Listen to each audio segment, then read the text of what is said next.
Hi, how are you doing lately? I haven't seen you in a while. Hi, I'm doing okay.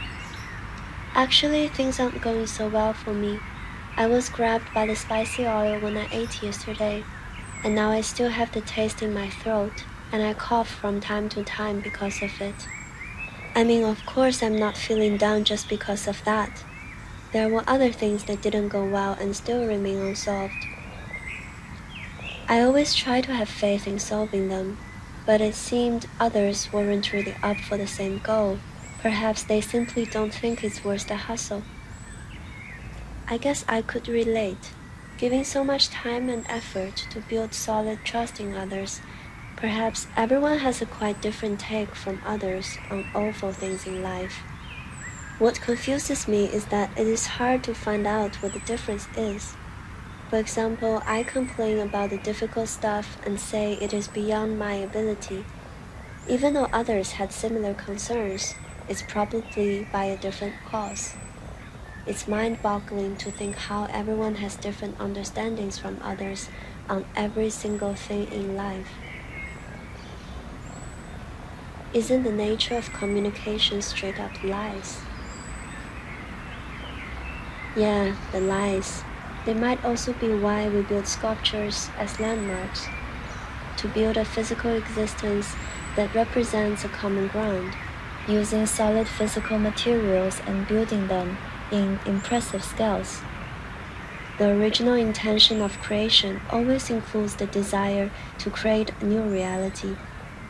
But the more ideas we put into it, the more unreal and abstract it becomes, just like the words marked on the base of the monuments.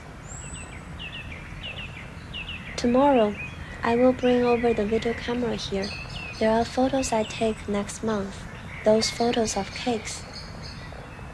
That's nice. Last week, on Tuesday, I will bring over the video camera here. There is a new SD card in it. I just formatted it. That's nice. How about you? How are you doing recently? I heard you went to organize the studio's warehouse. I will later put something there. Please look after them for me, 'cause I had already moved out all my stuff in that place. Let's meet at your place at some point.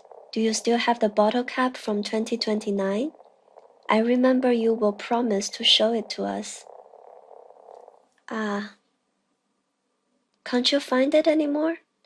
Cola, oolong tea, soy sauce, sesame oil, and spice sauce.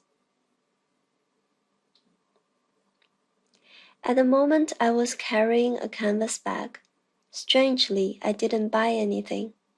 At the time, you asked me why I mentioned the concept of mimicry, and I had been thinking about it ever since. I gradually realized how my thoughts are drifting towards a mental state of production isolation.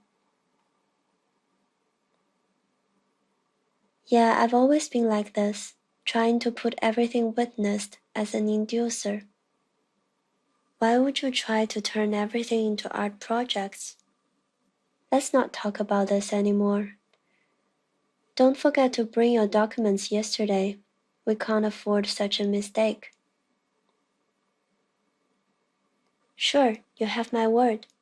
I already have it with me before I got here.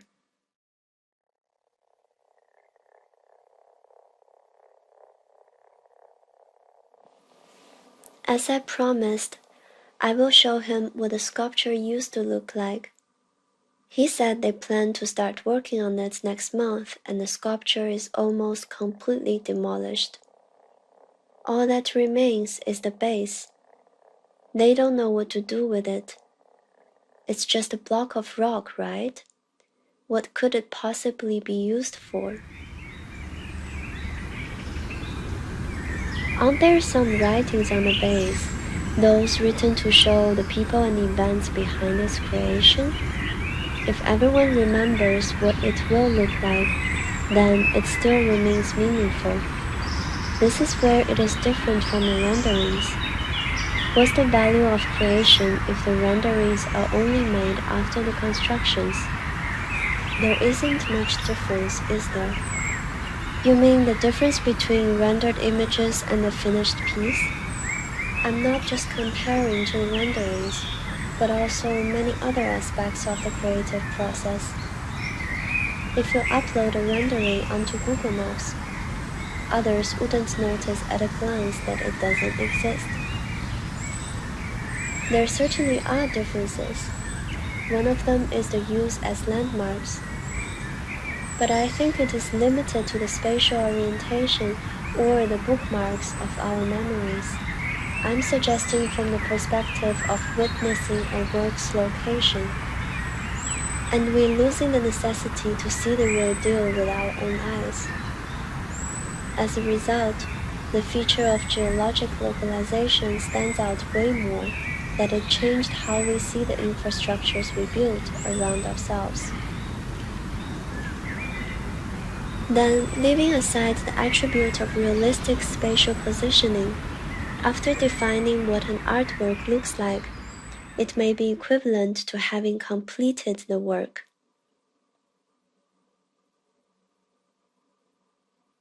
I played Assassin's Creed before and saw the buildings, rivers, and roads in the game before I went to the actual places in Italy years later.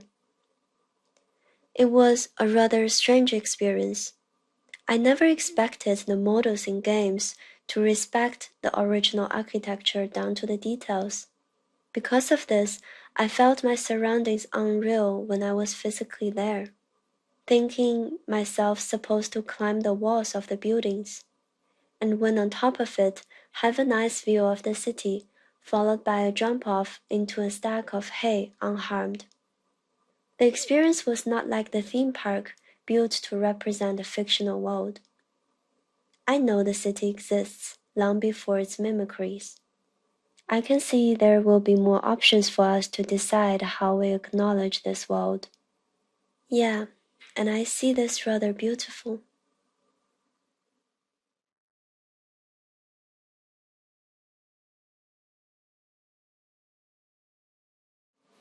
Hey, you're back. Just put them on the table. Jiayi asked you to bring over the bottle cap. Well, help me to find it then. Put it in my jacket when found it. The jacket is hanging by the door, the green cotton coat. I need to use the bathroom first. Is the bottle cap in your room? It shouldn't be in the bedroom. I just cleaned it up and didn't see it. Look for other places. Have you found it yet? No. Do you remember when and where was the last time you saw it? It might still be there. Never mind. I will look for it later. Get the table mat on the table. The soup is almost ready. I never got off the plane today.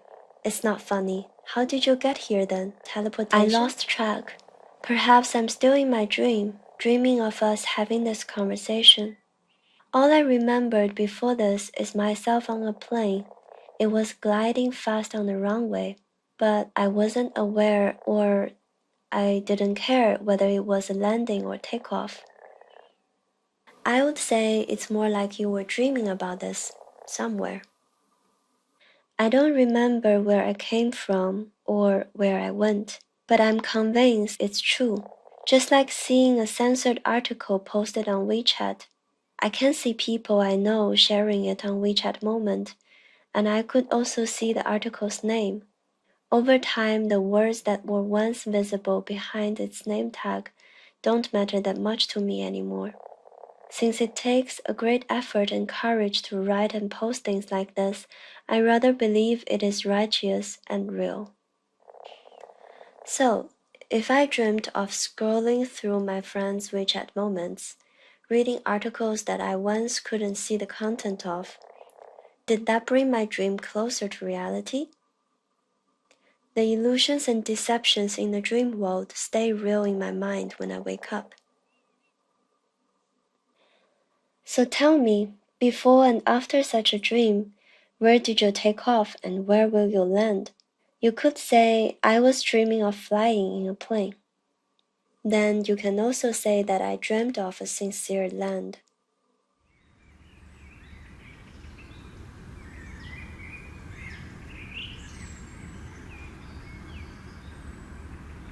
treadmills have this rubber belt rolling in a loop, right? The one you step on. So think of this. Now you have a chance to turn the natural ground into a treadmill. It's like running on a road from nature, only that you will be repetitively seeing the same nature, including the rocks, fallen leaves, and trees. So why don't I take a walk in the woods? It's not like it rains every day. I can bring my favorite outdoor set and find a prominent place to show off my gear. A treadmill is a device used to force one's legs to swing at a steady frequency.